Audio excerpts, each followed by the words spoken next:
بیان کی تھی اسی سلسلے کو آگے بڑھاتے ہوئے شریعت میں ہر قسم کے اچھے اور برے کام کے لیے قوانین مقرر کیے گئے اور ان کاموں کی اصطلاح مقرر کی گئی تاکہ اس کام کی اہمیت ظاہر ہو اور پتہ چلے کہ یہ کام جو ہم کر رہے ہیں شریعت میں اس کا نام کیا ہے، اسے کیا کہا جاتا ہے۔ جیسے اچھے کام کے جن کا کرنا ضروری ہے اور ان کے کرنے سے شریعت نے اس کو پسند کیا ہے اور اس پر اجر و ثواب ملتا ہے، اور وہ برے کام کے جن کے بچنے شریعت نے حکم دیا کہ ان سے بچا جائے اور اسے شریعت نے پسند نہیں کیا اور ان کے کرنے سے گناہ ملتا ہے اور اس گناہ پر جو ہے وہ سزا ہے۔ اسی طرح سے اچھے کام پر اجر و ثواب ہے اور جزا ہے اور برے کام پر سزا ہے۔ تو اسی طرح سے ہر چیز کا اصطلاح میں شریعت نے ایک نام رکھا ہے، جیسے فرض ہے اور اس کے مقابلے میں حرام ہے، اسی طرح سے واجب ہے ایک عمل جسے ہم فرض کہتے ہیں تو اس کے مقابلے میں حرام آتا ہے،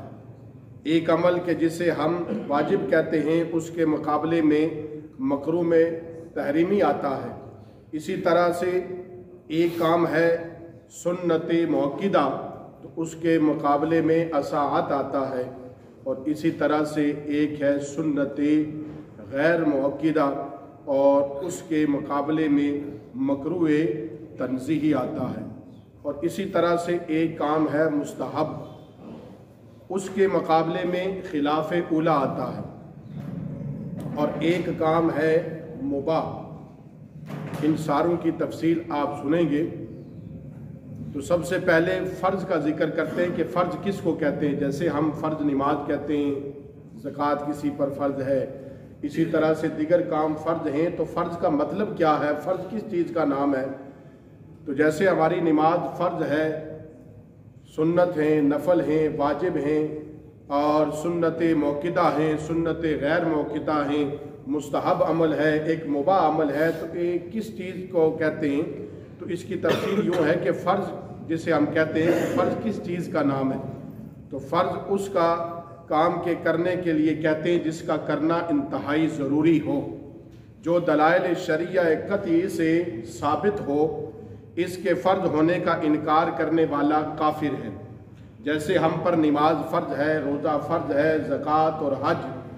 اسی طرح سے اگر کوئی مسلمان نماز کا انکار کرتا ہے تو اس نے فرض کا انکار کیا، تو فرض کا انکار کرنے والا اس کا نص قطعی سے یہ فرض ثابت ہے، یعنی قرآن سے یہ فرض ثابت ہے نماز، اور اس کا انکار کرنے والا دائرہ اسلام سے خارج ہوتا ہے اور کافر ہوتا ہے، اور بلا عذر شرعی اس کو ترک کرنے والا فاسق ہے اور مرتکب گناہ کبیرہ ہے اور مستحق عذاب جہنم ہے۔ اور جو ایک وقت کی بھی فرض نماز قصداً بلا شرعی عذر اور دیدہ و دانستہ جان بوجھ کر قضا کر دیتا ہے،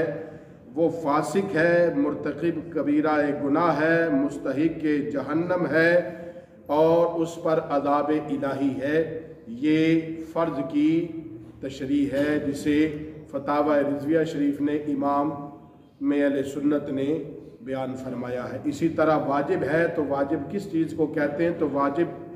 اس کا کرنا نہایت ضروری ہے جو دلائل ظنی شرعیہ سے ثابت ہو، اس کا انکار کرنے والا گمراہ ہے اور بد مذہب ہے، بغیر کسی شرعی عذر کے اس کو چھوڑنے والا فاسق ہے اور مستحق عذاب جہنم ہے۔ کسی واجب کو قصداً جان بوجھ کر ایک مرتبہ چھوڑنا گناہ صغیرہ ہے، اور اسے چند بار جان بوجھ کر واجب کو چھوڑنا، یہ جو ہے ترک کرنا، اس کا گناہ کبیرہ ہے۔ اسی طرح سے سنت موقدہ ہے، اس سنت کو سنن ہدا بھی کہا جاتا ہے، جسے ہم سنت موقدہ کہتے ہیں۔ جیسے ہمیں جو ہے یہ ظہر کی ہم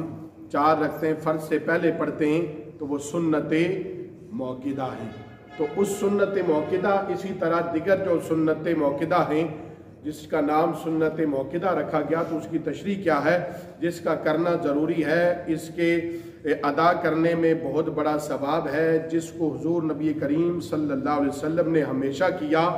اور البتہ کبھی ترک بھی کیا، اتفاقیہ طور پر کبھی کبھی چھوڑ دینے پر بھی اللہ اور رسول کا جو ہے وہ عتاب ہے۔ اس کو ہمیشہ ترک کرنے کی عادت ڈالنے والا مستحق کے عذاب جہنم ہے۔ سنت موقدہ حکم میں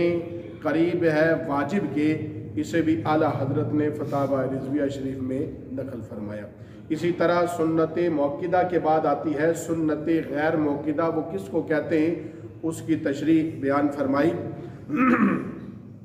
اس کو کہا گیا کہ جس کو کرنے والا ثواب پاتا ہے، سنت غیر موقدہ کا کرنے والا ثواب کا مستحق ہے، جس کو حضور اقدس صلی اللہ علیہ وسلم نے جو ہے وہ کیا اور جو ہے نا بغیر کسی عذر کے کبھی اسے چھوڑ بھی دیا۔ یہ سنت نظر شرع میں یعنی شریعت کی نظر میں ایسی مطلوب ہے کہ اس کے ترک کو ناپسند کیا گیا، لیکن اس کے نہ کرنے پر کسی قسم کا عتاب اور عذاب نہیں ہے۔ اسی طرح سے مستحب کس کو کہتے ہیں؟ تو ہر وہ کام جو شریعت کی نظر میں پسندیدہ ہو اور اس کے ترک کرنے پر کسی قسم کی ناپسندیدگی نہ کی ہو، خواہ اس کام کو حضور اقدس صلی اللہ علیہ وسلم نے کیا یا اس کی ترغیب دی یا اکابر علماء امت اسلامیہ نے اسے پسند فرمایا، اگرچہ احادیث میں اس کا ذکر نہ آیا ہو، اس کا کرنا ثواب ہے اور نہ کرنے والے پر جو ہے وہ کوئی گناہ نہیں ہے۔ اسی طرح ایک عمل جسے ہم مباح کہتے ہیں، اس کی تفصیل کیا ہے، وہ مباح کی تشریح کیا ہے، مطلب کیا ہے؟ وہ کام جس کا کرنا اور چھوڑنا دونوں یکساں ہو، یعنی جس کے کرنے میں نہ کوئی ثواب ہو اور چھوڑنے میں نہ کوئی گناہ ہو، اسے مباح کہتے ہیں۔ اسی طرح حرام کس کو کہتے ہیں؟ تو حرام جس کا چھوڑنا اور جس سے بچنا انتہائی ضروری ہو اور جس کے حرام ہونے کا ثبوت جو ہے وہ قطعی شرعیہ دلائل سے ثابت ہو، یعنی قرآن سے اس کا ثبوت ہو۔ جس کے حرام ہونے کا انکار کرنے والا کافر ہے، یعنی جسے اللہ رسول نے حرام کیا اور اسے کوئی بندہ حرام نہ سمجھے، اس حرام کو حرام نہ سمجھے تو وہ دائرہ اسلام سے خارج ہے۔ جس کا ایک مرتبہ بھی قصداً جان بوجھ کر اس حرام کام کے کرنے والا فاسق مرتکب گناہ کبیرہ مستحق عذاب جہنم ہے، جس کا چھوڑنا باعث ثواب ہے اور فعل حرام مقابل ہوتا ہے فعل فرض کے، جیسے ہم نے شروع میں ذکر کیا کہ فرض کا مقابلہ کے مقابلے میں حرام آتا ہے۔ اسی طرح مکروہ تحریمی کس کو کہتے ہیں؟ جس کا چھوڑنا اور جس سے بچنا نہایت ضروری ہو، جس کا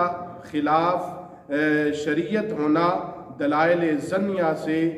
ثابت ہو، جس کا ارتکاب گناہ کبیرہ اور حرام سے کم ہے لیکن چند مرتبہ کرنے اور اس پر جو ہے وہ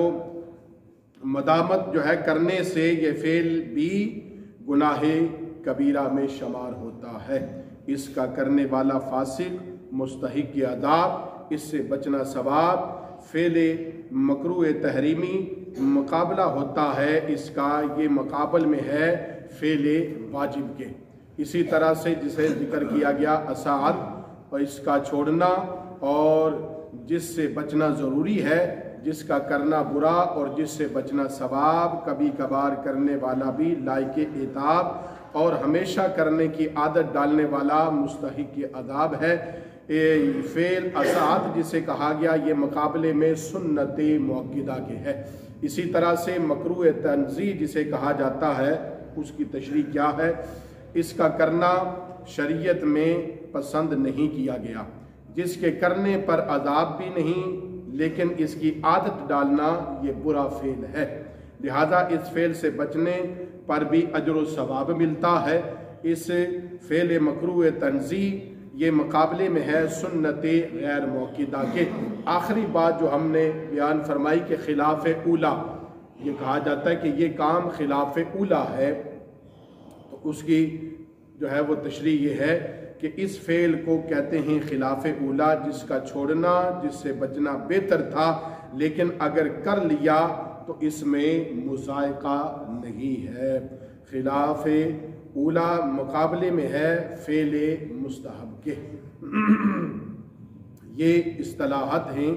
جو اچھی طرح سے ہمیں ذہن نشین کرنی چاہیے، تاکہ آئندہ ہمیں نماز کے جو احکامات ہم آگے سنیں گے اور بیان ہوں گے، ان مسائل کو سمجھنے میں یہ سہولت ہوتی ہے کہ ہم فرض، واجب، سنت، موقدہ، غیر موقدہ، پھر جو ہے وہ مکروہ تحریمی، تنزیہ، پھر اسی طرح آساد، اور اسی طرح سے پھر وہ خلاف اولا کو اگر ہم ان باتوں کو سمجھ جائیں گے تو پھر اگلے مسائل کو سمجھنے میں ہمارے لیے آسانی ہوگی۔ اللہ تعالی ہمیں صحیح معنوں میں دین کی سمجھ بوجھ حاصل کرنے کی توفیق عطا فرمائے۔ آج جو ہے یہ رجب